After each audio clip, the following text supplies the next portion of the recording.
Okay, good morning to everyone. The November 17, 2023 meeting of the Volusia Forever Advisory Committee is now called to order.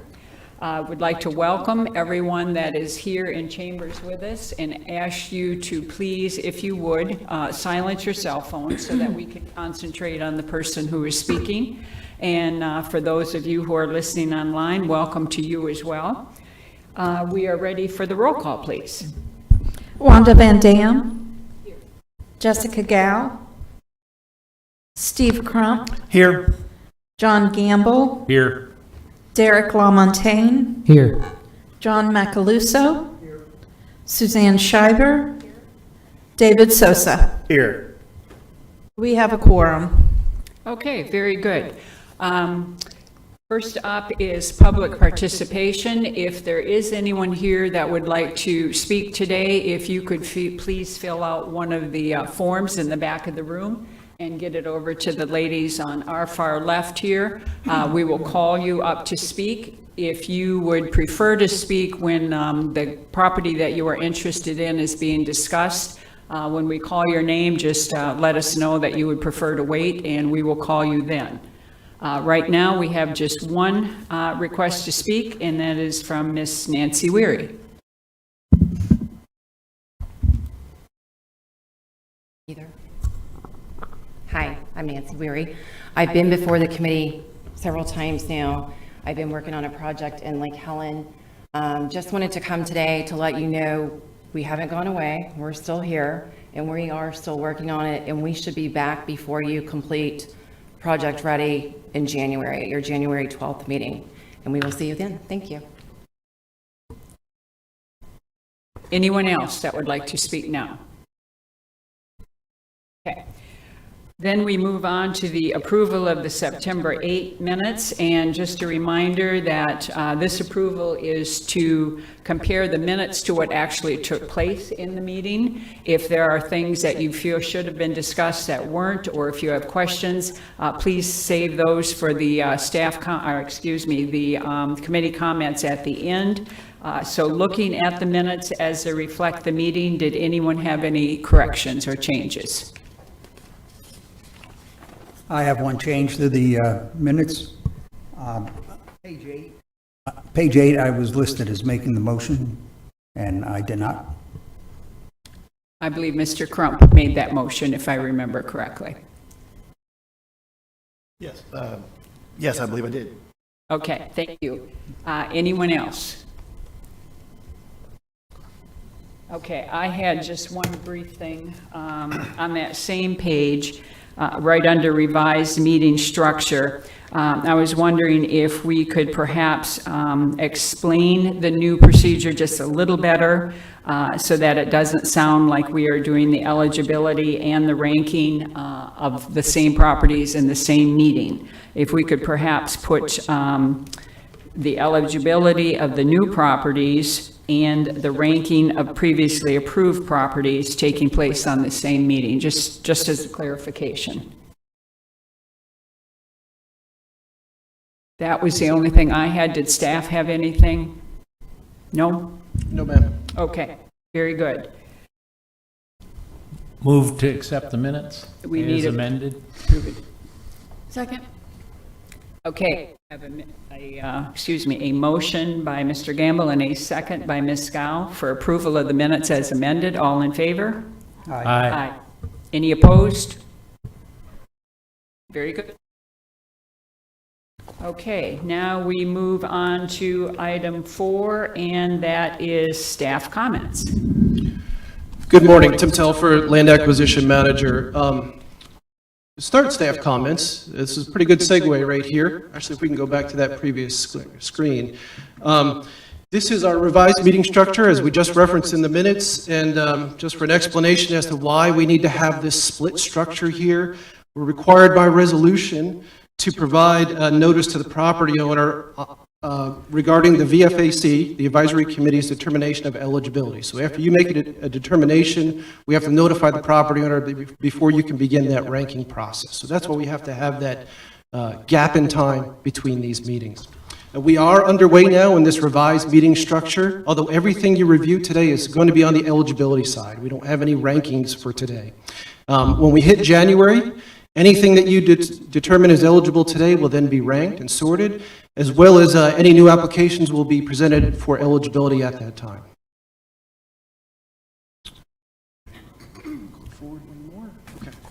Okay, so we've moved staff comments a little bit ahead in our normal meeting structure. We're going to segue out of staff comments into an introduction to Alachua Conservation Trust staff, our relationship on the RCPP project, and they have a presentation to walk you through and give you some background information on the RCPP.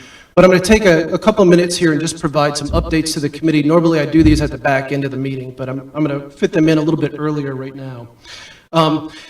So we've handled a number of forest and farmlands projects here. And so we've had 5 of those that are currently on your A list have been submitted to the Department of Agriculture and Consumer Services Rural and Family Lands Protection Program.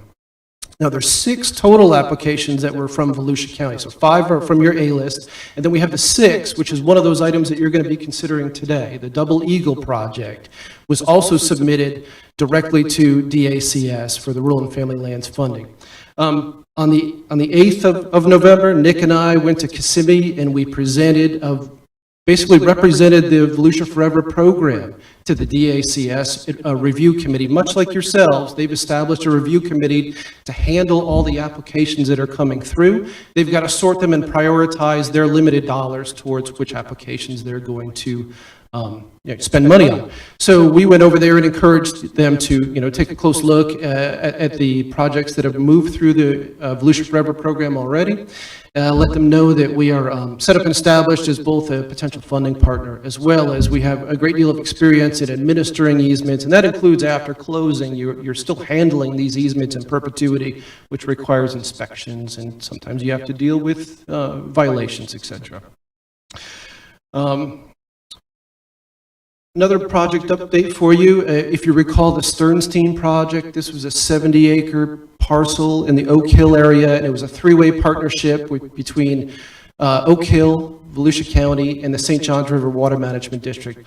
All parties have now executed the purchase and sale contract. We're simply in the final due diligence stages right now, which is a phase 1 environmental assessment and a boundary survey, and then we'll move towards closing.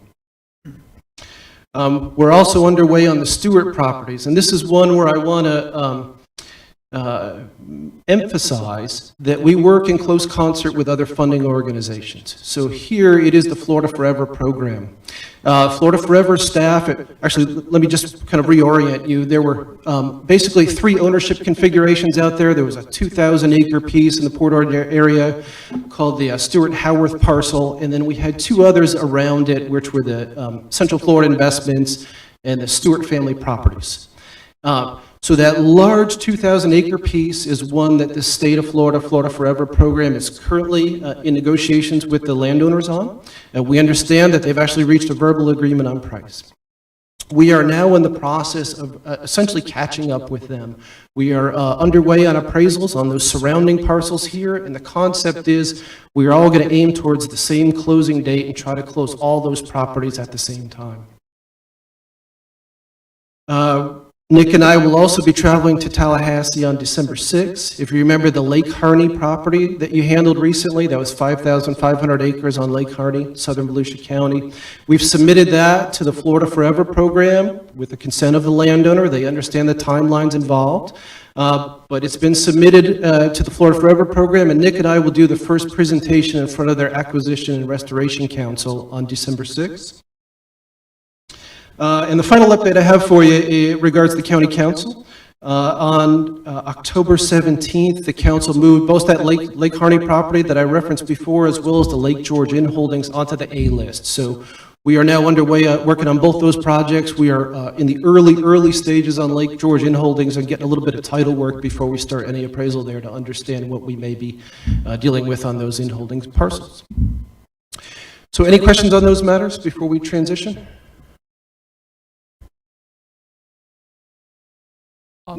No questions? Okay, so the next item would be the a presentation from Alachua Conservation Trust. And if I could ask Mr. Burbog if he would give us just a little bit of background on this and explain why this is important to our program, I would appreciate it. Sure. We had discussed with the committee before that we were partnering with Alachua Conservation Trust, which is a leader in one of the leaders in conservation in Florida for the past 35 years. And we found a partnership in them where we could access some USDA funds as part of a regional conservation partnership program. What this RCP program is essentially the USDA saying, they're making a co-investment in successful conservation programs like Volusia Forever is the best way that I could describe it. We were successful with Dr. Carr's leadership and Tom Kay's leadership and George Johnson, who was our district conservationist for a very long time with USDA. He's on board with ACT now. So we were, and I believe Tim has shared with the committee, successful. Our Volusia County Council committed $20 million as match, which is a significant amount of Volusia Forever funds. And what that did is we were awarded the $25 million from the USDA for the Regional Conservation Partnership Program. And what that does is it gives us about $17 million in match for conservation easements within our county. This is the Lake to Lagoon project. Again, we're referencing from Lake George to the Mosquito Lagoon. I think the News Journal did a good job of picking up the article as well as multiple others, but we're really pleased with this partnership. And I think for me, when we go to USDA for their easement program, we're competing on a property by property basis.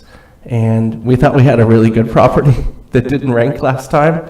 So this eliminates some of that competition and gives us our own pool to go after properties that are on our A list. So I think it's basically leveraging local tax dollars and pulling down federal dollars to help us, as we've said in the past, with partnership dollars. Volusia Forever in the first iteration and second iteration, about 35% of what was spent was in partner dollars, so this helps us keep that trend alive. I want to thank Tim for his leadership too, because I was a bit skeptical at first, but he continued to hammer me, and we stayed the course, and so I appreciate that, and his hard work with Susan Carr, who's going to present today. So With that, I'd like to introduce Dr. Susan Carr from Alachua Conservation Trust, and then turn it over to Tim if he wants to say anything before she starts. I do just want to say a couple words here to the committee, and that regards the quality of our partner on this RCPP project. Alachua Conservation Trust is a major conservation organization in the state of Florida. They have, while they're called Alachua Conservation Trust, they have projects all the way from Georgia through South Florida. The organization itself has handled 3 RCPPs already, and Susan has been directly involved in them, and she had a 4th in her prior employment. So we have made clear to them that Susan is very valuable to the Volusia Forever program, and she is going to be engaged throughout this process as we work to begin some critical steps that are coming up with the NRCS folks. So with that introduction, please accept the presentation from Dr. Susan Carr. Thank you, Tim. Thank you. Thank you. How does one advance?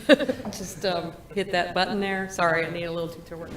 We've got a remote here if you want Oh, remote. Okay, great. Okay, thanks. Okay. Yes, my name is Susan Carr. I am with the Alachua Conservation Trust, and it was a great introduction that you just received there. Yes, despite our name, we have a 16 and now more like 17 or 18 county working area, since we're definitely working in Volusia County now. So as you can imagine, we started in Alachua County, but we have grown quite a bit in the last 30 years. I'm also here with George Johnson.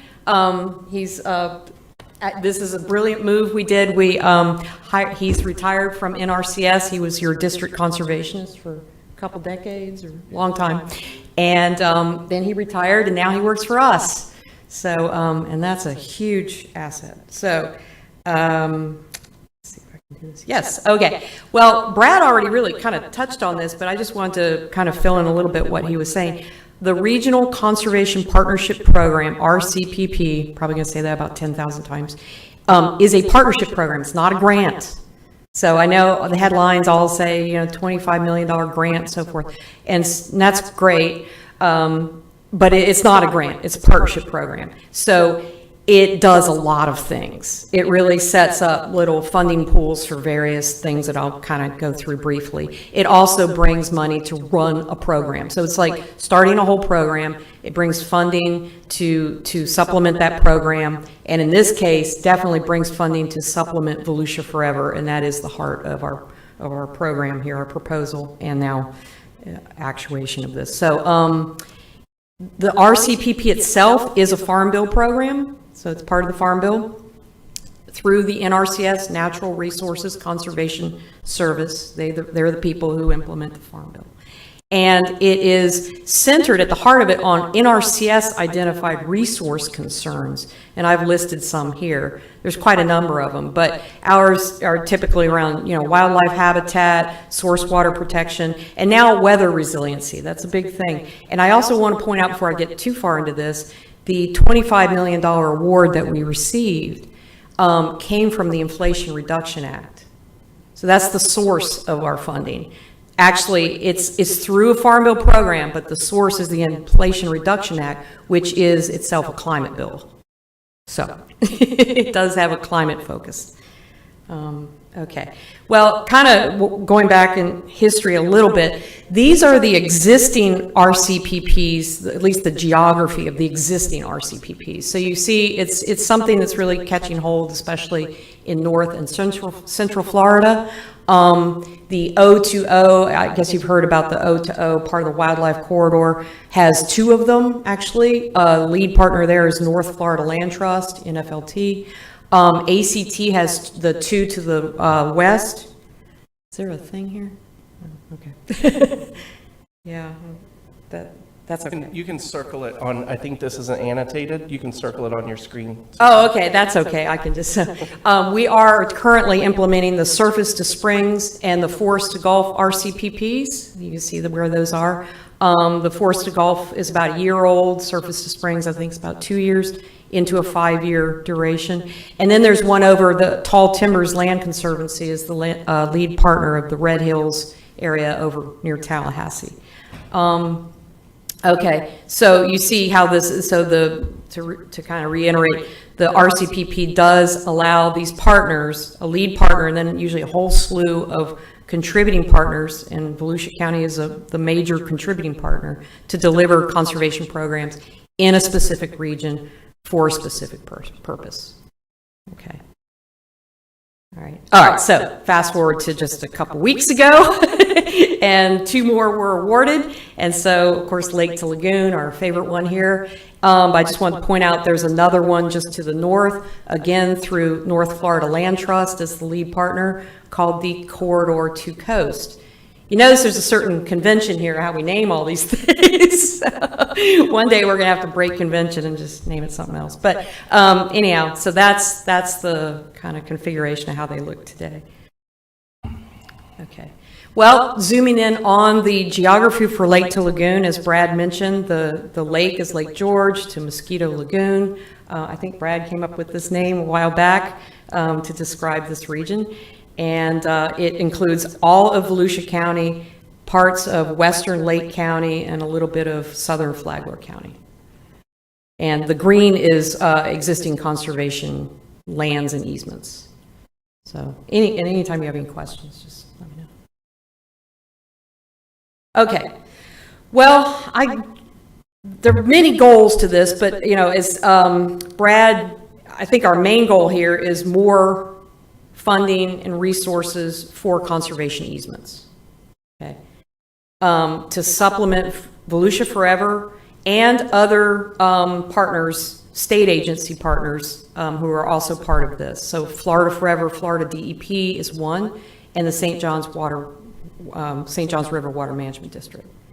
Okay, so leveraging federal funding to supplement existing programs for Volusia Forever to, provide more dollars for conservation. And it is just conservation easements, not fee properties. Okay. Secondly, really it brings in money for land management contracts, cost share programs directly between NRCS and private landowners.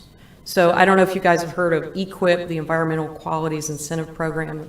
George used to run for the NRCS. This is a very much an EQIP style program, but now it is a separate program just for the Lake to Lagoon. So we are now responsible for implementing that program. And I think George will be working on that. So it's kind of cool. So it's we're starting a new program. We'll be working with Volusia County on that as well. And then the third thing is to, of course, synergize all of these conservations at once. But this partnership program also comes with a lot of obligations to assess and quantify and report regional outcomes back to our resource concerns. How are we helping with wildlife habitat or weather resiliency and things like that? That we still have to design a lot. We're just getting started on that. And then also in that category is expanded outreach and education. Not just about this program, but about the whole thing, the resource concerns, other contributing partners, even Florida Forever, rural and family lands, right? This is really going to help us springboard that outreach and education program for the Lake to Lagoon. And you see I put there, so Stetson University is a partner, the East Central Florida Regional Planning Council. These are where some of these other partners really kind of come into play. And NGOs is non-government organization. I just use that as a general for all the nonprofits on the list.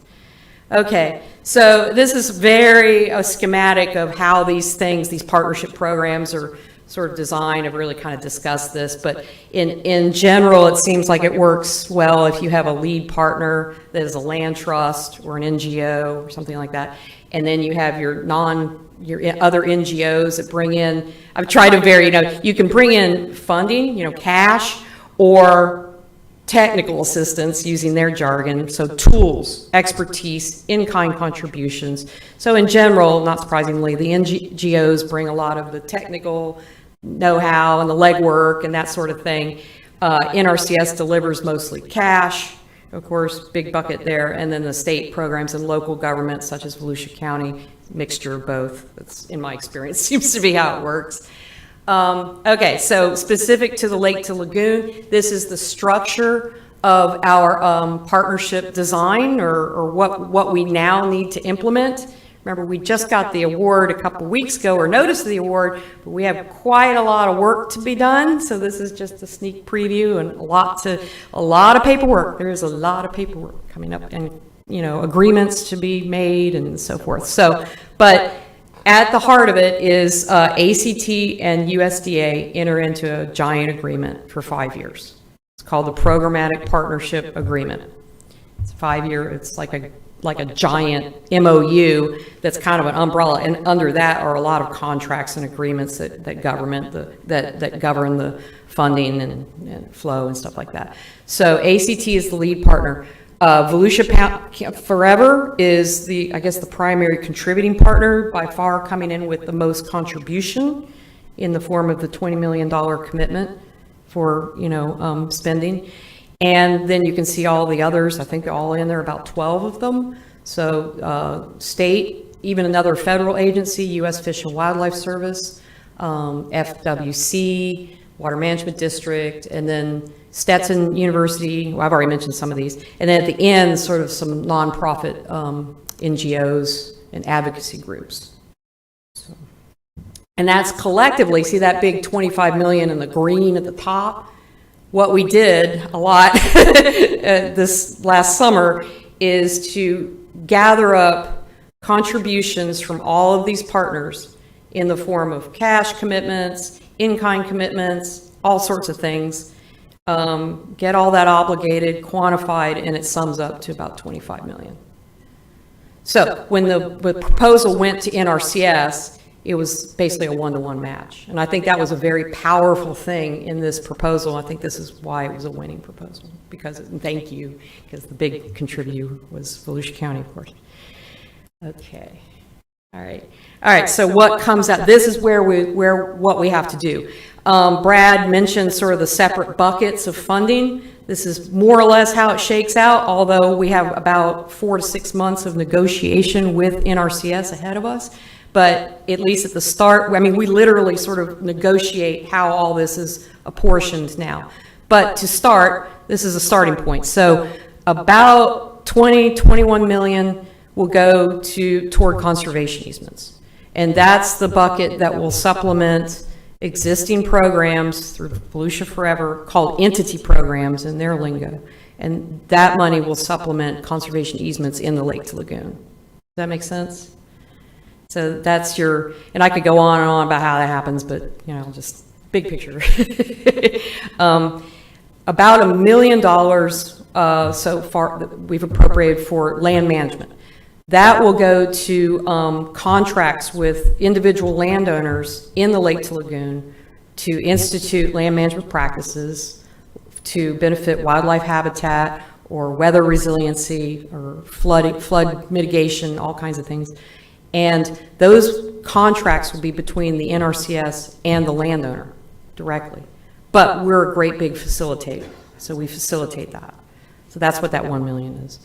And then about $2 million to run the program, ... There's a whole slew of stuff there, which, and that gets into the outreach, education, outcomes assessment, and it's really going to be apportioned a lot to that whole slew of contributing partners. We have a lot of work to do there to figure all that out. But any questions about this? This is kind of our starting point. No, okay. Okay, I think I already mentioned this. This is just funding to supplement conservation easements. And the goal, of course, is to have more resources for Volusia County, more acres protected, and and I did want to, okay. I think Brad or Tim mentioned that Volusia County has already, tried this approach with blended funding with NRCS programs. And that's cool, and I guess it didn't work out or something. Okay. A big advantage of doing it this way, it's just a different way of doing it, is the land use types are different here. I mean, there's a greater breadth of the types of land you can apply this to. because the other program, I believe, was ale, agriculture. The other one program that they tried was a grasslands protection, so it had to be a grassland. Well, we kind of live in a heavily timbered area, right? So under RCPP, you can use the same approach, but you can use it for forest lands, timberlands, a much wider range of land types. So that's a really powerful, I mean, a really, compelling reason to do it this way. This is a much longer way to get there, but you have more options when you do get there. Okay. Okay, and then just about my last slide, but just want to show sort of the opportunity areas. This is a map that went in with the proposal. There are quite a few, like Volusia Conservation Corridor is an existing priority conservation area. And there are other Florida Forever project areas in the area, longleaf pine ecosystems, and over in Lake County, the Wekiva-Ocala corridor. And the green bits are the opportunity areas of the Florida Wildlife Corridor. So this kind of brings in DEP because the Florida Wildlife Corridor is now the, codified by law as Florida's blueprint for conservation. So we're also, trying to implement that as well. Okay. All right, so like I keep mentioning, we're just getting started. The award was just announced. So this is a very rough timeline, I think, of what to expect next. We enter into a negotiation phase. ACT is the lead partner, so we are at the table negotiating, but we're going to do it shoulder to shoulder with Volusia County, right? Yeah. As much as they can stand. So, and so the NRCS has already told us, look, you have a deadline of next May to get all those foundational agreements in place. So that's what we'll be working on a lot through, the winter and spring. So foundational agreements, let's say, get installed next May, June. I think we can expect to get the land management program up and running by next fall, because we do also try to conform to NRCS cycles, and they have a big land management sign-up period in the fall. In fact, today is the deadline for one, and the government didn't shut down, so it's all looking good. So we can expect that. The conservation easement part's a little bit more fuzzy, but remember, we need to do it in concert with cycles of the established processes, like Volusia Forever. So we'll be negotiating with NRCS to say, this is how we want to do it, and this is when we want to do it, to sort of to conform with these cycles. Right? Yes. Okay. And that's, yeah. Let me jump in and kind of supplement some of the things that Susan said, and I think that's it's important to reinforce that when we talk about the easements that'll be secured under RCPP, they're still going to move through the Volusia Forever program. So you'll still be handling those easements before we're closing on them through the RCPP program. We touched on match in the presentation today. Match is essentially to keep doing what we're doing now. We're going to continue to secure conservation property in Volusia County, and that'll count towards our match obligation under this grant. A couple other things, I don't know if they jumped out to you. On some of the slides, you may have seen some overlap with other RCPP programs. That does not affect the Lake to Lagoon at all. We can continue to do business, and it doesn't mean that those other programs then essentially get to dip into Volusia Forever's match dollars. I guess the last thing I would say is we've touched on the grant application here on both the easement side as well as the landowner assistance funding. When we talk about the easements, I just want to reiterate, in 2020, when the Volusia voters reaffirmed this program, we extended it to include what we call the forest and farmlands, which is our agricultural easement component. Both those forest and farmlands and standard conservation easements are going to be eligible under the RCPP. So as you handle easements that come through on both sides, there is potential down the road for partnership or funding through RCPP to bring these over the line. And that was it. That's a good point. I mean, this is the Farm Bill, so it is a working lands, I mean, I wouldn't say it, yeah, I just wanted to, in addition to where I said land use diversity is kind of a good benefit of this program. Also, the types of easement, right? So when you're locked in with agricultural land easements to one easement template for one type of land, here they actually have 6 templates. I mean, I know I'm getting kind of technical, but it does give you a greater array of the types of easements that you can do or, marry with this program. Well, and I think that's important to landowners. So we're talking about the upcoming negotiation phase. There's been a little bit of what I would call marketing via press releases already, just regarding the award, but we still have some work to do to get this information out to the community in Volusia County.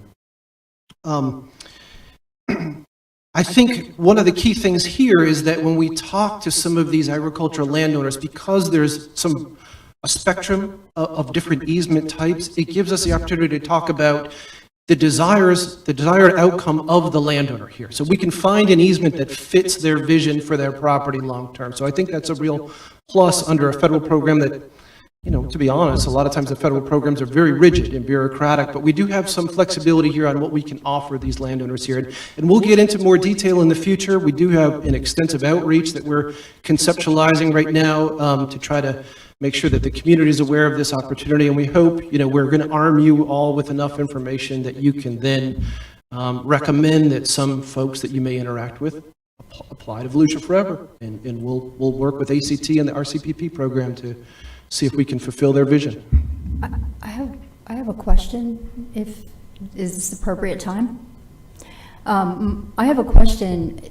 With the marketing, is the county going to continue doing and submit to Alachua, or is Alachua going to market it to the public? Who's doing the marketing? It's not real clear to me. Well, so it's not been fully defined on how we're going to market, but we're both going to be engaged in outreach. So Volusia Forever staff is going to be doing outreach through some of the local communities here. This will be, through the Farm Bureau and the ag community, as well as trying to reach large landowners through other medium that, we can certainly receive feedback from you on your recommendations on how you think we should conduct that outreach, but we will be trying to get this information out to landowners who may be interested in participating. I have a quick question. Just so I'm clear, the Lake to Lagoon area reached into Flagler and it reaches into Lake County. But Volusia Forever dollars, they're just going to be for Volusia County properties, correct? Yes, yeah, Volusia Forever dollars, and this is one of the things that it's going to be our charge to protect as we work through the negotiation periods and handle these applications. These are just for Volusia County properties. Thank you.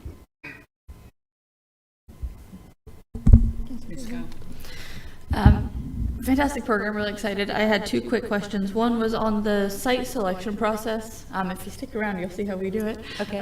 Typically here, and I just wanted to see, is there the opportunity for the RCPP to nominate properties for us to review, or would we typically be bringing our nominated properties to them, to you? You want to take that? That goes to my marketing question to a certain extent. That's what I was trying to ask, really. So, it can work both ways. And so we've already had some conversations. ACT's already got some outreach from some people that are interested. And so the first step there is, if they're interested at this point in time, we're going to provide them with an application for the Volusia Forever program. And vice versa. Dr. Carr mentioned that we'll be kind of shoulder to shoulder through the negotiation phase. We'll have a very close working relationship throughout the life of this program here. As the lead partner, we are going to be very engaged with ACT on the applications that are being processed through. So that means anytime they receive something, we're going to receive word of it. We'll try to get a copy in front of you all for evaluation. But I'll add to that. So yeah, actually, if a property got to the end of, making it through all this, yeah, it would go through the process that you have just right as it is. There'll also be some evaluation on the NRCS side. But through this partnership, it's minimal, and it mainly defers to the partners in the partnership program, right? And we've already, and that was part of the proposals, like, we have an existing program, Volusia Forever, right? We have an existing process. I even sent them, you know, all your resolutions with the process and how it works, and so there's something existing. So in this easement part of this program, we want to just supplement this existing process and program.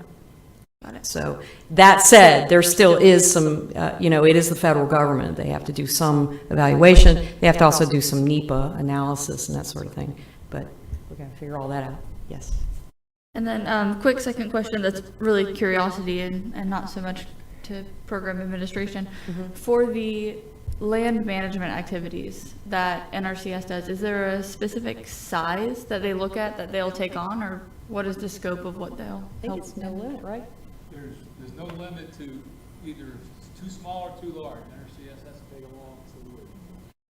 And that one, so that's a good question. I'm glad you brought that up, because that one, that's just the NRCS to the landowner. We play by their rules entirely, but we facilitate it. Well, we have some discretion, but we play by their rules. It's their contract, their rules, and so, yes. That said, we will have practices, I don't want to get too detailed, but we'll have practices that are prioritized, right? And there's a lot of climate smart stuff coming down, because remember, it's coming through the IRA, which is the climate bill and everything. So there are practices that will be priority for, you know, climate reasons. And actually, George, 1 second. Actually, come up to the mic, because what I was going to say is that previous comment that there is no limitation on size was made by George Johnson. That's really just a comment for the minutes. When we go back and put these minutes together, and George, please use the microphone. Yeah, and so the NRCS doesn't discriminate by size in one way or the other.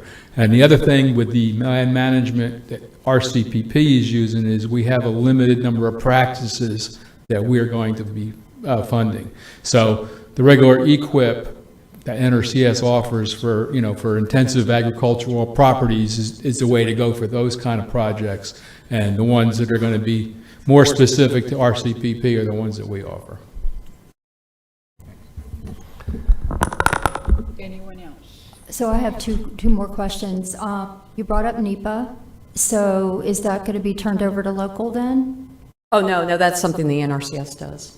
Oh, And it's, do you know more about like how they do, I think it's more of a broad spectrum NEPA. It's not like they do individual documents for each easement project or anything like that. While George is walking up, NEPA is a National Environmental Policy Act. Yes. Yeah, right. Yeah, so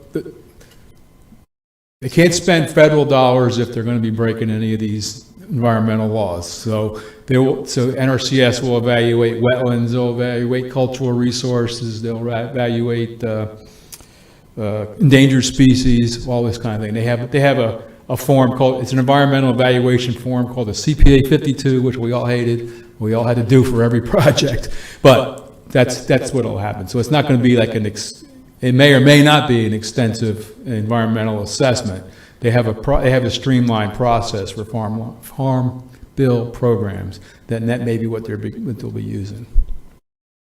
Okay, so that brings me to my second question. Are you only looking at individual projects, or are you looking at only connectivity, or are you looking at both? For the land management practices?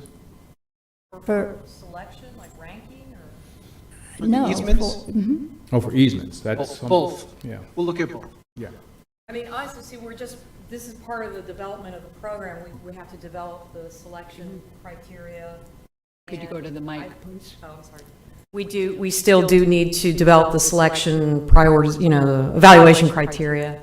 I think in large part we'll defer to what's already exists here.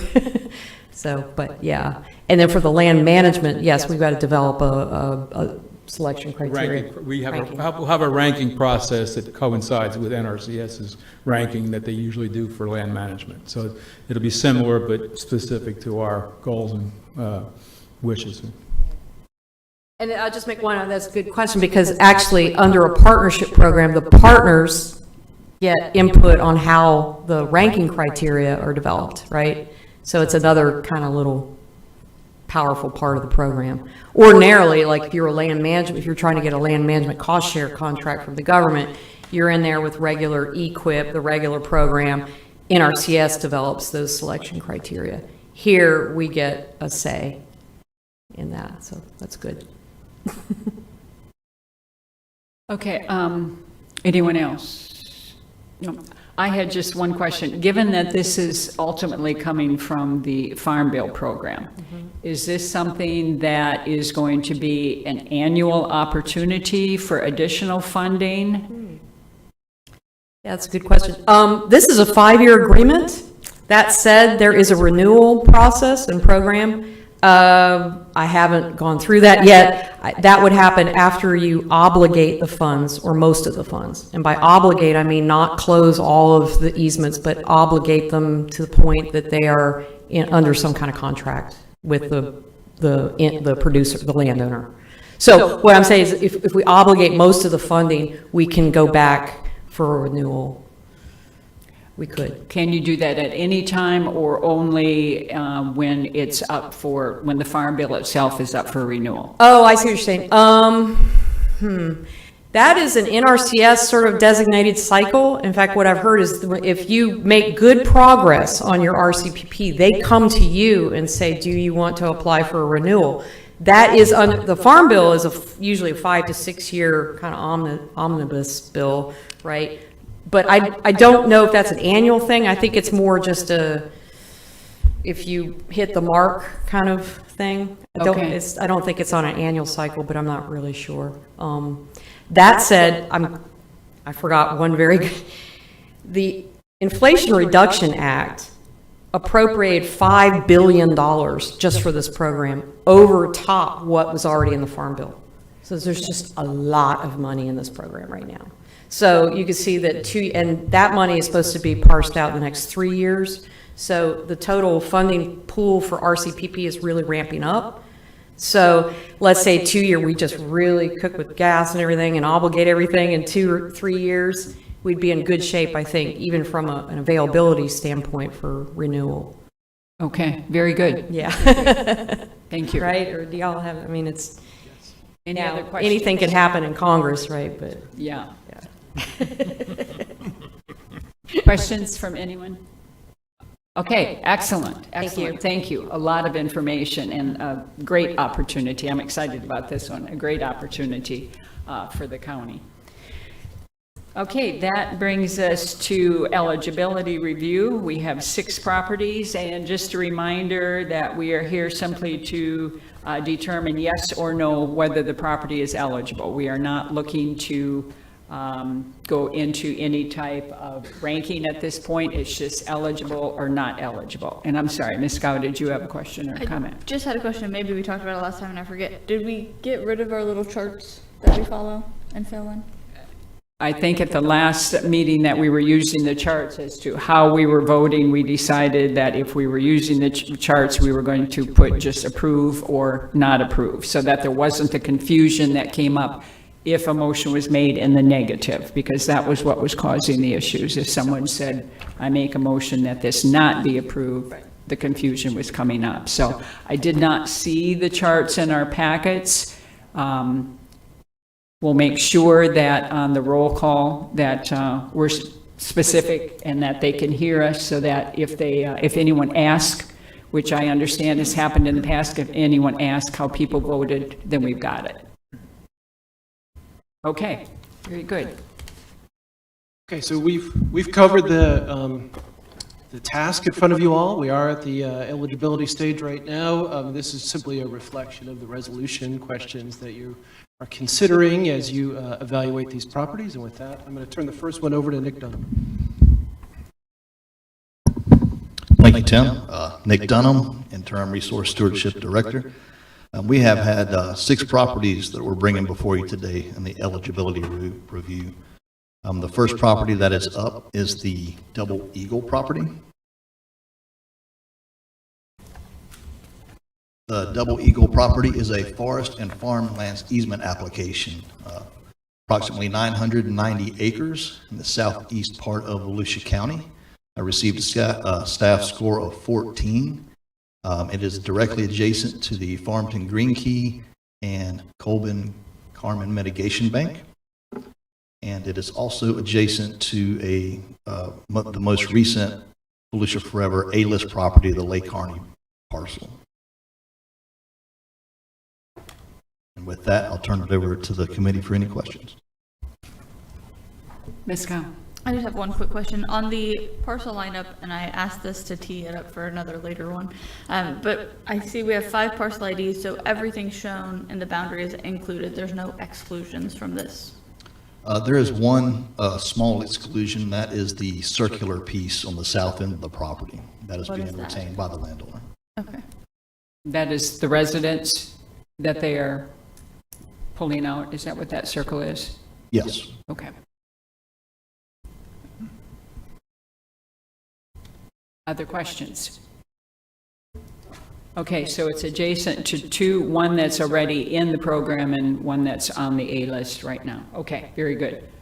If there's no questions, yes, Derek. So again, how are they getting to that circular residence property? I guess that's what is going to be built, or it is built. Yeah, I also was curious. This application is a forest and farmland, so the landowner retains the ownership and management of the property. Okay, just checking, but there's like a road kind of on the south side, I assume, of that circle or something like that? Is that? Yes, there's plenty of access internally. Okay.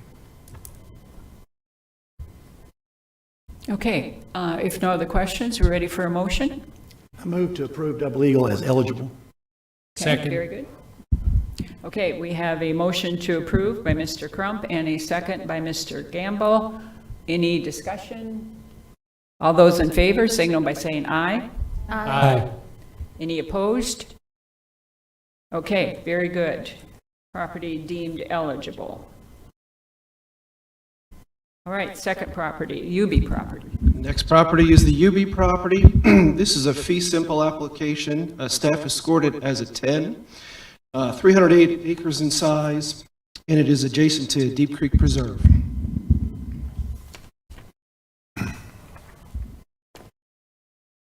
Tim, I'm going to jump in and add also that it's also adjacent to another A-list property. The Carter Ranch piece is directly on the other side of this parcel. And that is also known as Quail Ranch, correct? Yes, also known as Quail Ranch. Okay, This parcel here sits directly between the two. okay, very good.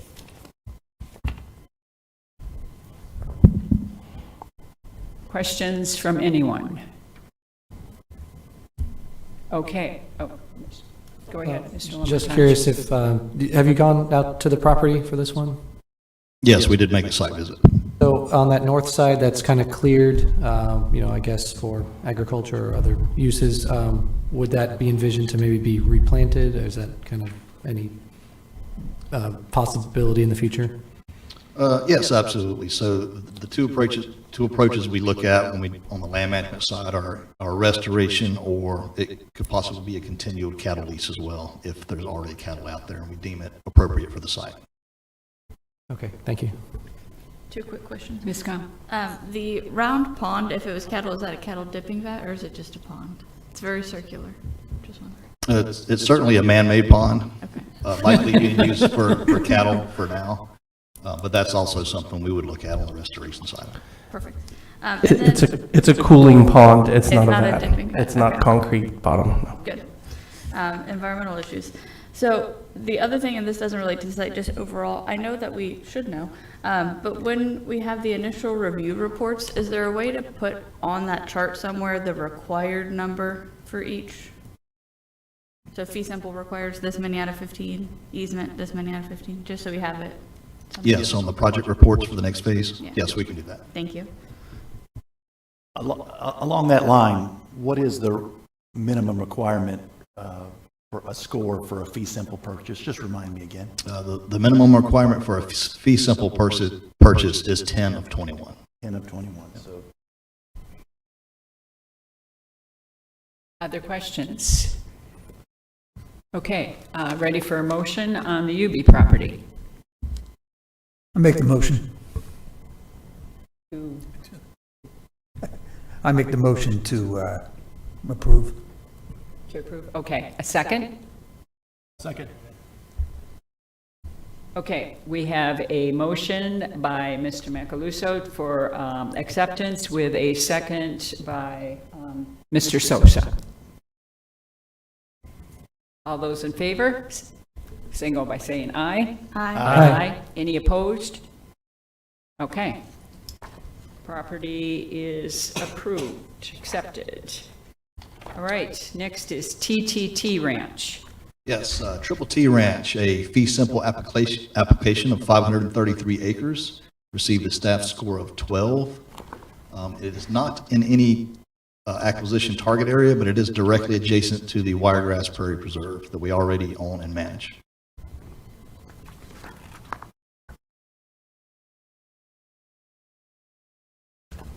A quick question along Ms. Gow's lines, all the little in-holding red boxes, is that included or excluded? At this time, a lot of the internal boxes you see are excluded, so those would be considered out parcels. Out parcels. And are those under different ownership? Is that? Yes, some are under different ownerships. So this would be the reverse of a small lot acquisition. Yes. Yes. Is there issues with access to all those individual to me, that looks very problematic. I mean, if those weren't there, I mean, I think this is a slam dunk. But I mean, if all those people have to have access to those parcels, that's crazy. Yeah, that's certainly going to be a challenge on the management side later on, is managing around parcels, but it's not impossible. So we would work out any easement issues at the back end of the acquisition process. And Tim might have a few comments to add as well. Sure, yeah, and so two things I want to point out. Number one is when you look at the application was actually represented by a legal entity, a law firm, who has stated that there were no boundary encroachments or easements of concern on the property. So at this point, we kind of take their word on it. But so the way this is normally handled is if we start the acquisition kind of early stages of examination, we get title reports on this property. So we'll find out then if there are any existing access easements or other issues there that we need to be concerned about. Obviously, that has the potential to affect value and has the potential to affect whether we proceed or not, depending on the nature of those easements. Do we know are those all individual landowners or is it one landowner? Individual. I poked around a little bit trying to figure out the same questions you're asking. It's a spectrum of owners, some in state, some out of state. Yeah, I think some folks have forgotten that they actually own these things. Okay. Did staff visit this property? Did you tour this property? No, we have not visited this one. One last question on the review. It looks like it's an old paper plat, kind of like the things they used to sell on the riverboat going down the river to New York. And so people forget all the time about them. We've had a similar case in Daytona. But I think that, and Corey will probably be able to answer this, the applicant with storage. If they landlocked the property at any point, then there might be an obligation to provide an access easement, right? So I just want to look into that. If it's not recorded, it might be just a statutory operation. So. Yes, yeah, a valid point, yes. And looking at some of the maps, it looks like they are acquiring some of those parcels because some of the older maps had more outholdings than what the current maps do. So it looks like they are working on doing just what we're talking about. All right, any other questions on this one? Are all these parcels in the red boxes are all unimproved, correct? So not improved as in no structures on them? Yeah, no structures on them, but it certainly does appear that they've been cleared and are used for agriculture.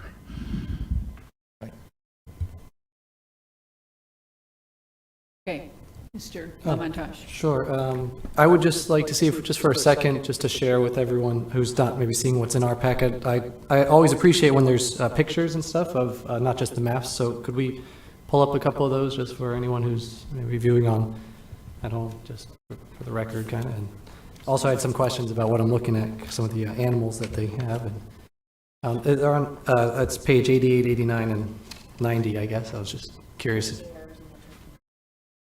Yeah, is it possible that we, I'm not So sure. those are supplemental material that were presented through the website. I'm not sure that we can, oh, okay, well, great. Cool. Great job, Ashley. No, thank you.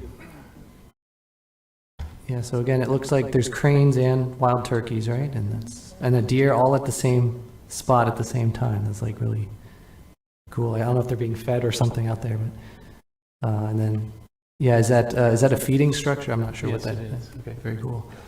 And then I didn't know what this one was, but this, does anyone know what this is a Those picture? are two black bears fighting. 2 bears.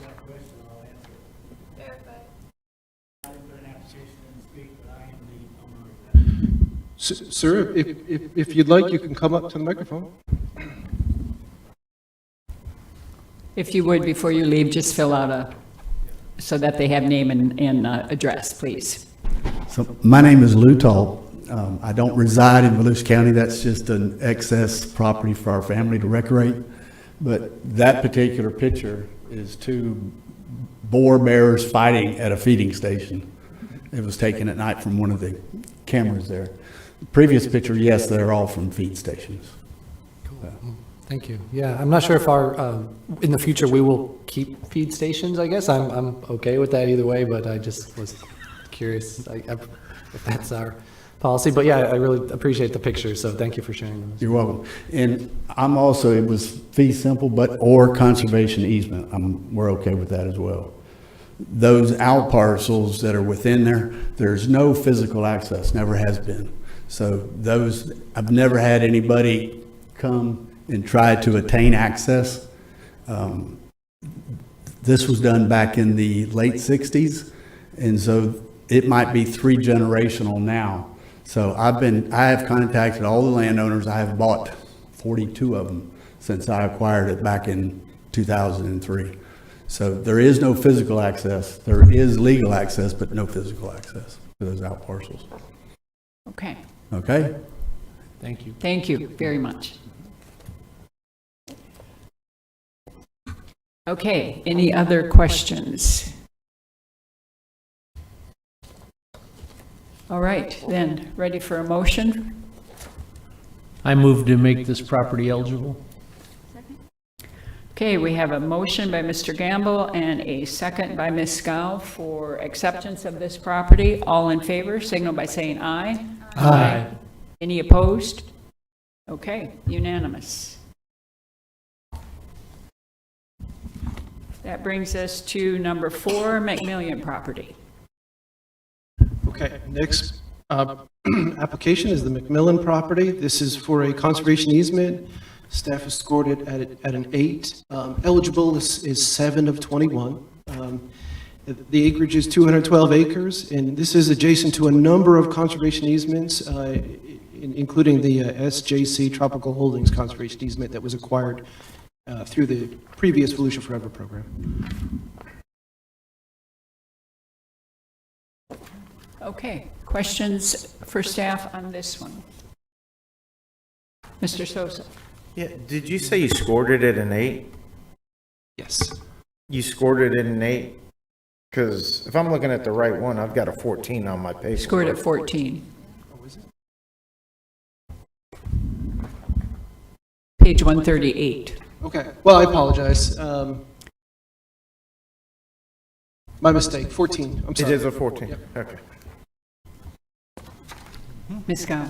It's a quick question. I see their first rank, is how I'm reading it, is the conservation easement and then fee simple. With the conservation easement, have they given any indication of carve-outs for the existing homes that they would like to leave there? Yes, yeah, we are going to have conversations if you determine this is eligible and placed on the A list. There will be conversations about a home site along the lake. Got it. And the thin strip of property that looks like it's running between the parcels from the State Road 415 to the lake? Yeah, so it's Board of Trustees of the Internal Improvement Trust Fund, which is the state of Florida, which means when you click on the lake, this is considered part of the lake. So that's that thin strip that runs kind of from west to east through the center of this property here. Okay, so no issues with that. We don't anticipate any issues, and the landowner hasn't represented any issues with the state on that ownership. Okay, thank you. Is that a drainage easement for 415? It doesn't show up, so my knowledge is a little bit limited on exactly how it functions. Really, we've just kind of taken a look around the property appraiser's map and tried to figure out where it came from. And it's the same parcel that the property appraiser used to define the lake itself. I don't know yet if it's a drainage easement or not. I have a question. Did staff tour this? Did you go see this? So I've met the property owner on the property and toured the property, yes. Okay. Okay, and then the other question, Jessica brought this up earlier. Can you remind me again what the total number is for qualifying for a conservation easement? So standard conservation easement is going to be 7 of 21, and so this is scored a 14. Now, if you're going to do a fee simple, that's 10 of 21. Right, but it says conservation easement. Which is 7. Okay, gotcha. Then the previous, so I don't want to go back again, but the previous one said acquisition, and when he came up to the microphone, he said acquisition or easement. And I guess one vote covered both then. I'm just asking. So the way we handle it is we do ask the owner or the representative to select one as it processes through and is presented to you. And so the conversation on the previous one was fee simple. Now, if the owner is open to a conservation easement, that's something that it's not going to be a problem with us at all.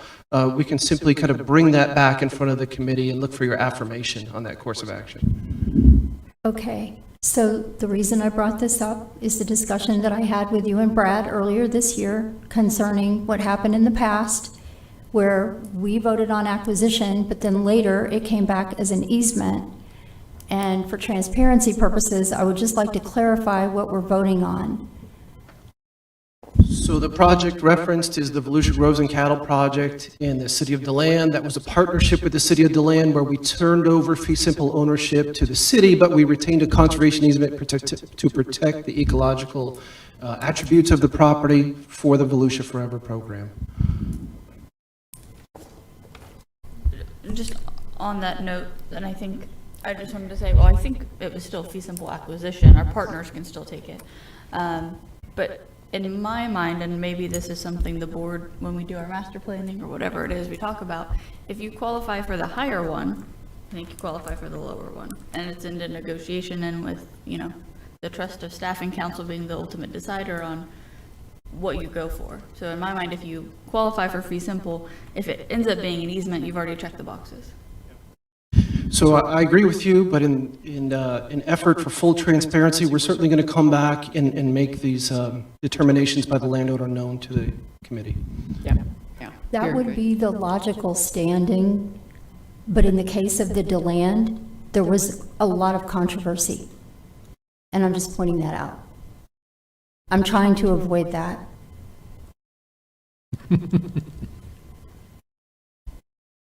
Okay, other questions or comments on this property? Very good. Then we are ready for a motion. I move to declare McMillan property as eligible. Second. Okay, we have a motion by Mr. Crump and a second by Mr. Gamble that we find the McMillan property eligible. All those in favor signal by saying aye. Aye. Opposed? Okay, unanimous acceptance. That brings us to number 5, the Morgenstern property. Yes, Morgenstern property. It is a fee simple application located up in the Lake George Wildlife Management Area up near Seville. Received a staff score of 11, approximately 21 acres It is not adjacent to any target area, but it's already completely surrounded by the Lake George Forest Management Area that is owned and managed by the county and the St. Johns Water River Management District. So this would be managed in conjunction with what you are already managing? Yes, we would consider this more as an end holding, and it would be absorbed into the Lake George Management Area. Okay. Okay. Questions? The remainder parcel that would be created by this, I think, with his home, is it already a separate parcel of record, or would we be splitting off the portion that they're providing to us? I believe this would be split off, correct, Tim? Yes. That's what I figured. And so I just wanted to ask that with our eligibility, if we say yes, do you guys still have the discretion, if county planning comes back and says, we don't like that shape, make it a square, can you do that on the administrative side to change the boundary?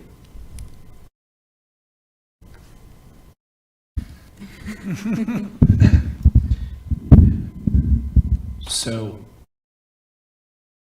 it's a great question that has, I'm going to say, we haven't really encountered this before, but I'm going to say that I'm going to defer to bringing it back to the committee because reconfiguring the parcel has the potential to affect your scoring on these properties. And so I would want to make sure that we're still in line with your determination of eligibility before we proceeded. Yeah, and the description that the property owner gave is that the property is 22 acres of 30 acres. So it would be interesting to see if they've already split that off, because he's advertising it for sale as 22 acres of 30 acres. So, okay. Did staff tour this property? Staff has been managing around this property for over 20 years, and we have also worked with this landowner in particular on some technical landowner assistance with prescribed fire and longleaf pine restoration. So he has a very ecologically planned out management plan that he's working on, and he has done some longleaf pine restoration on this already. Okay, and is there any chance that this property would be an easement? It's a fee simple application as is. Right, but, I mean, we just had this, is there any chance that would happen? Or we don't know? If we purchase this property as fee simple, it would be absorbed into the Lake George management area, so that we would not place an easement on a fee simple purchase we already manage. Okay. Ms. Scott? It doesn't really matter, but are the trails shown, are they recreational or are they access? Looks like dirt bike. Those are just his internal trails that he uses for access with a UTV to get around the property.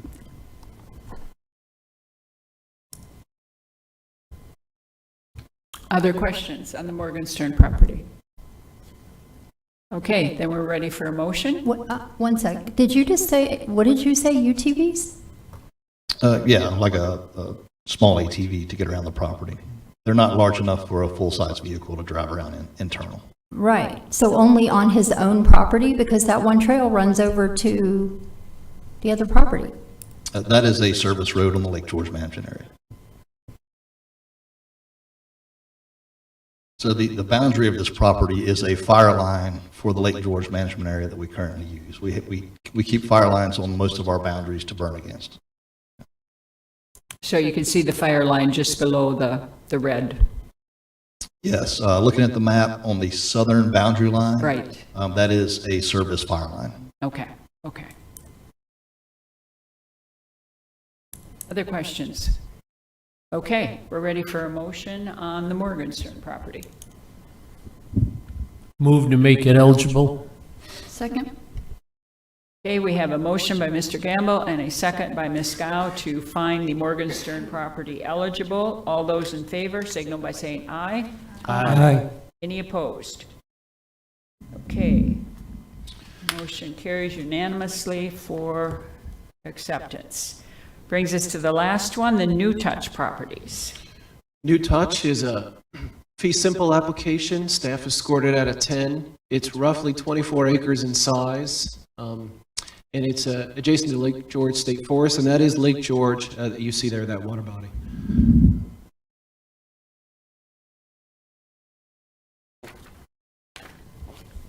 Questions for staff on the new touch properties? Is there access to this property? Let me look at the ranking. Other than from the lake?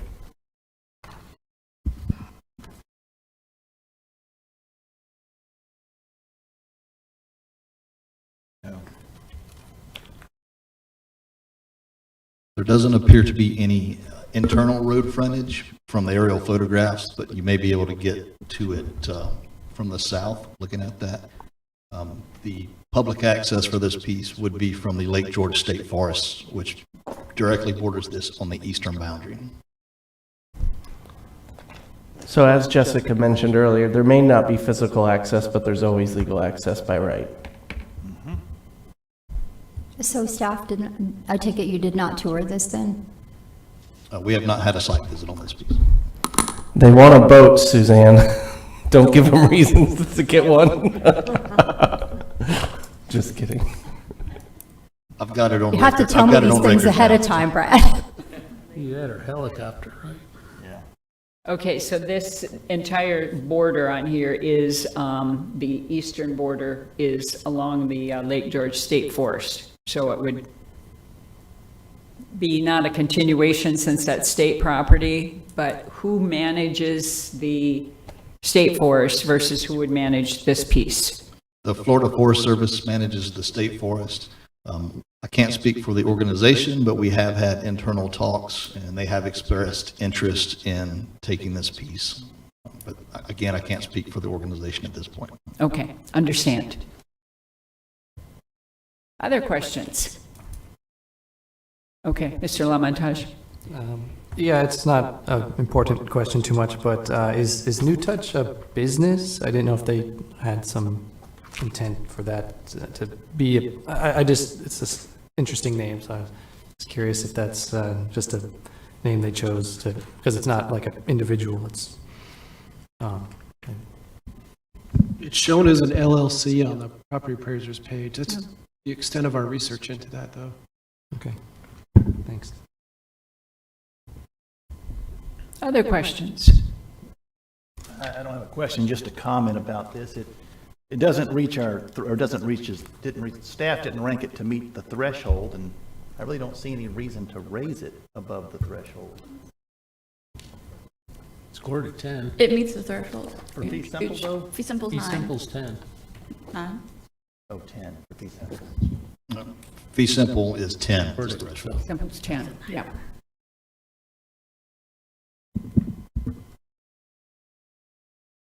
Okay, would anyone like to make a motion on the new touch properties?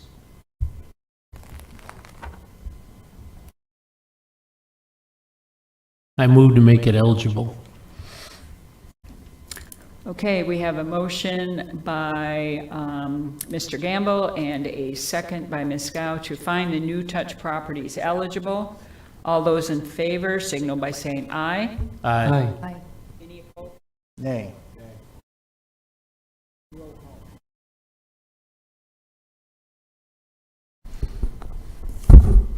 Wanda Van Dam, Jessica Gao, Yes. Steve Crump, No. John Gamble, Yes. Derek LaMontagne, Yes.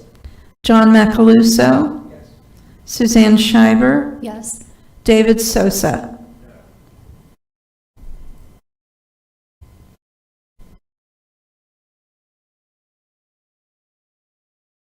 New Touch Properties has been approved, and that brings us to the end of our 6 properties.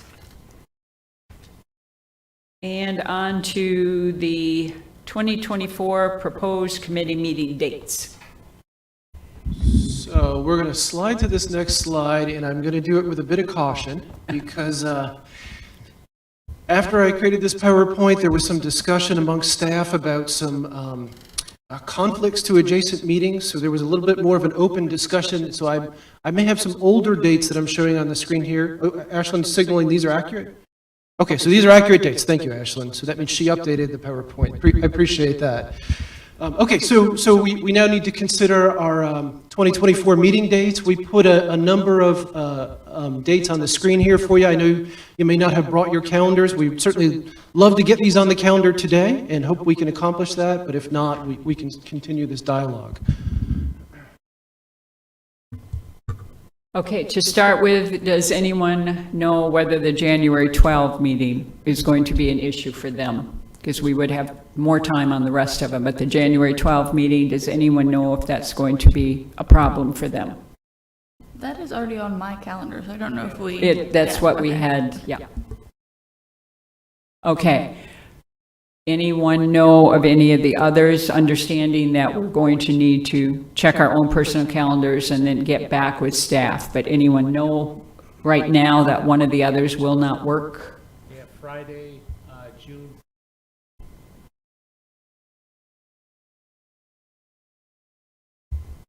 I can do it the week. So potentially the 7th? I can't do the 7th, but I could do the week after, if you can. Out, okay.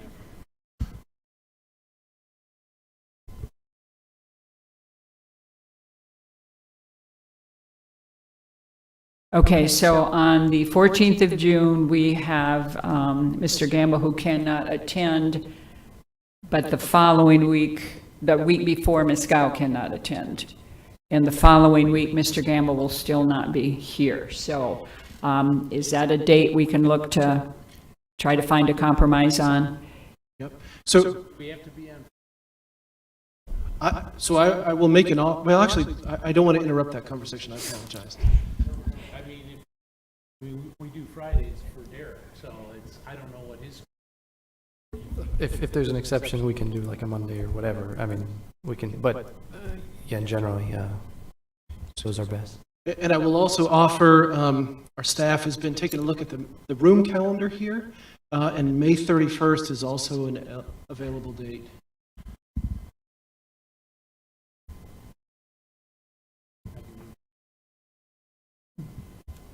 Okay, so does staff want to send out a couple possibles on that one and have us get back to you? Or is everyone comfortable with picking one of those dates now? Let's pick one. Pick it now? So it would be May 31st? May 31st, good for everyone? Okay, very good.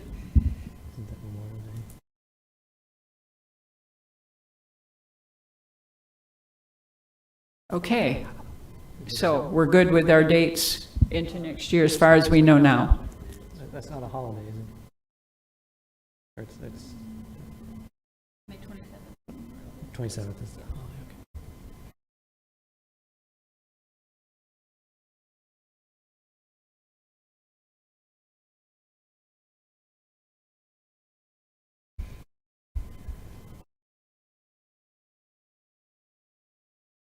That's quite a long time from May 31st to September 20th. I was thinking the same thing. We've called an extra meeting this year if we felt we needed it, so we'll reserve that right to do it if we have a lot of properties that need to be determined eligible or not, or ranked. Yeah, I think that's a good way to do it, that we can, come up with a date that we can get together for an extra meeting. I think that's a great idea. Okay, everyone good on the rest of them, as far as we know right now, understanding? Okay, very good. That brings us to advisory committee comments. So, anyone that has any questions or comments? Mr. Sosa? I just would like to thank Nick. He took me on a tour of the Lake George Preserve. It was beautiful out there. Really nice piece of property. And I just had a quick question. If somebody wants to put their property, is there any eligibility dates that they have to put it in by, other than they can file it at any time? So you're absolutely correct. You can file it at any time. And as we discussed at the last meeting, we're trying to use 30 days ahead of the meeting as a cutoff date. All right, thank you. I have a question. We received that list in September of people who had, what do you call it, nominated properties. And it said no one had contacted back in the email. And Nancy came in today, Nancy Wary. I mean, So and Nancy she was Weary. on there 4 times, because I wrote it down, that she was on there 4 times. Right. Ms. Weir is the nominator. So when we receive nominations, and so we call them nominations. Let me start from that position. If you go back and take a look at the resolution, you're supposed to have a willing seller letter as part of your nomination. But as staff, what we do is we then send a letter out to the landowner asking them if they are interested in participating in the program. Essentially, would they be a willing seller? If we don't receive a response, it doesn't move forward at all. It stops at that point in time. Okay, so with what she did in the past, I had asked this today pertaining to what the presentation was. Are you scoring based on individual properties or on projects? We're scoring individual properties. That's all that's been presented at this time. There is the potential, there is a paragraph in the resolution that mentions projects, and we've had some discussions with some nominators about that outcome, but no projects have gone before the committee.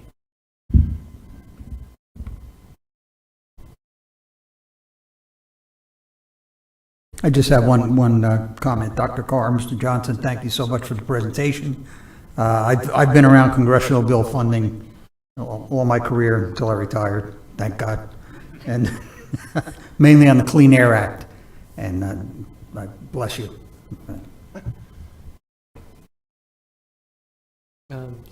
Derek Clement, Mr. Lemon. Thank you. Just a few follow-up comments. I also want to thank our friends for showing up and, well, everyone else for all their hard work. I guess, I don't know if it's a general question for them, if they will be doing other work in the county other than the corridor work that they discussed today. Is that an envisioned future for Alachua Conservation Trust? Because, of course, we don't have a Volusia Conservation Trust, which is different than Volusia Forever. I won't say no. Probably. I think it's, yes, you're right. There is no, well, other than Conservation Florida, that I think has done some work in the area and is statewide. I don't know of another regional land trust in Volusia County. I don't think. There's Indian River Land Trust south of here, but so yes, this will be part of our working area. I think we're going to be highly focused on the RCPP at first. But, so, the thing is, once the door opens, so there'll be landowner interest and they may come make applications or nominations to Volusia Forever. But then some people may want to donate land or donate conservation easements. We are equipped to receive donated, easements as well. So it may be that we work kind of on those sorts of things. I don't know if you guys receive a lot of donations, but sometimes people prefer to donate to a land trust for various reasons. So I don't know, does that answer your question? Yeah, thank you. Or? We can talk later. Thank you. Okay, thanks. A few other comments, just quickly. So I just to follow up, I guess, on a couple things that were said. So I guess 30 days, you're still accepting nominations for the January time then? Is that? Yes, I believe that would be December 13th is when we try to cut that off. Okay, yeah, just because, again, I guess I didn't explicitly see that date. I think some of the wording was changed, which is till mid-November, I think it's currently said that, which, isn't necessarily the 15th or 10th. So let me jump in and say we've tried to correct the language on the website and on the application and anywhere else that we found those old references. So if you are still finding them, let us know where they are.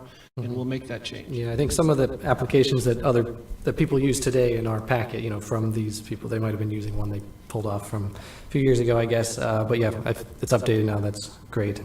I guess another just quick question that's always on my mind. It came up of the willing seller note. I appreciate that that's needed, but I'm curious if the definition of willing seller is strictly that they sign that letter, because willing seller to me is they have a sign on their property that says like, hey, you know, we're selling this property. Like that to me tells me they're looking to sell to somebody. And I don't know, I thought that's kind of my feeling of sufficiency in a sense, but of course it seems, you know, we got to sign some things to make that official, I guess. The language used in the resolution is a signed willing seller statement.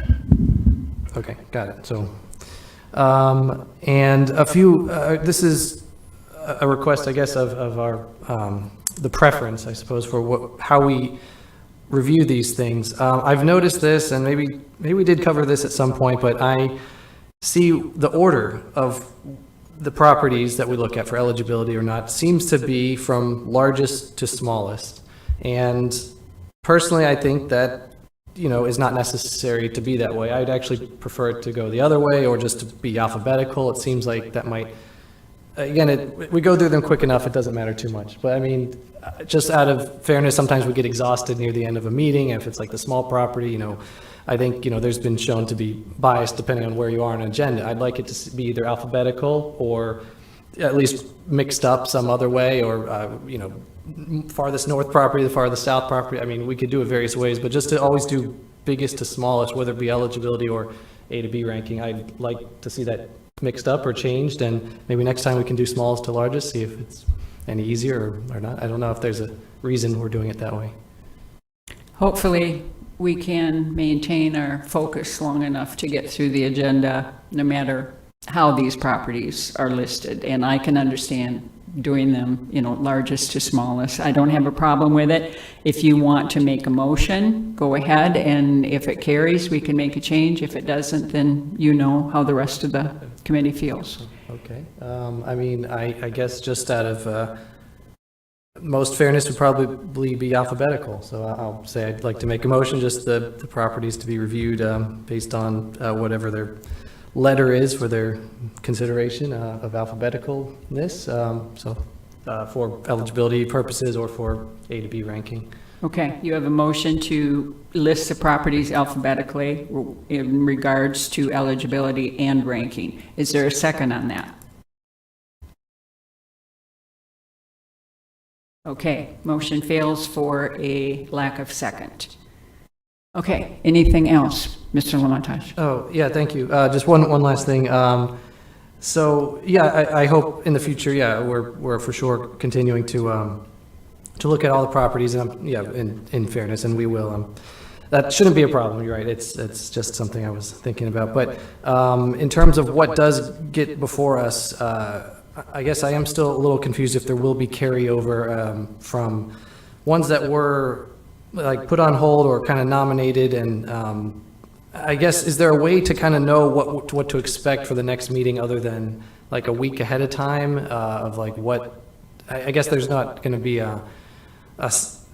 you know, we get the meeting agenda like a week ahead of time, but is there kind of any other way anyone can check what's kind of going to be considered?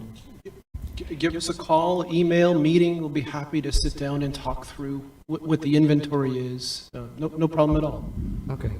Yeah, thank you for that. And yeah, any sort of a announcement too. I guess I would like, I know you're doing a lot of work with this, but to make any other additional announcements you can to just say, yes, we are currently accepting, you know, properties. I know that, you know, we can make that every meeting. I could ask you to do that, but yeah, I think there's still some confusion if people do that. I will tell the people I know, of course, and since you're still taking it till December 13th, but any other announcement or even an email to us and just, you know, this is, maybe you already you have a format or, you know, a quick copy paste thing we can send out to people that we'd be happy to share. And the Volusia Forever dashboard, I don't know if you've had a chance to look at that. They've done an excellent job on that. And that tells people pretty much anything and everything they need to know if they want to put their properties forward. So just encourage people to look at the Volusia Forever dashboard, and they should have all their answers there as well. Thank you. Okay, anyone else? Okay, just a thank you for the presentation. Excellent. That's a program that I'm very excited about. Farmland is something that is near and dear to me, so I'm very excited about that. So thank you for that. And also wanted to mention, I forgot to take the magazine, but in the fall issue of the National Wildlife magazine, the Florida Wildlife Corridor was written up very nicely. So another national magazine that the Wildlife Corridor is in. So, okay, any members of the public that would like to make any comments, have any questions? Okay. Do we have a motion to adjourn? Second. Okay, Mr. Gamble made the motion to adjourn, and Ms. Schreiber seconded it. Meeting is adjourned. Thank you, everyone.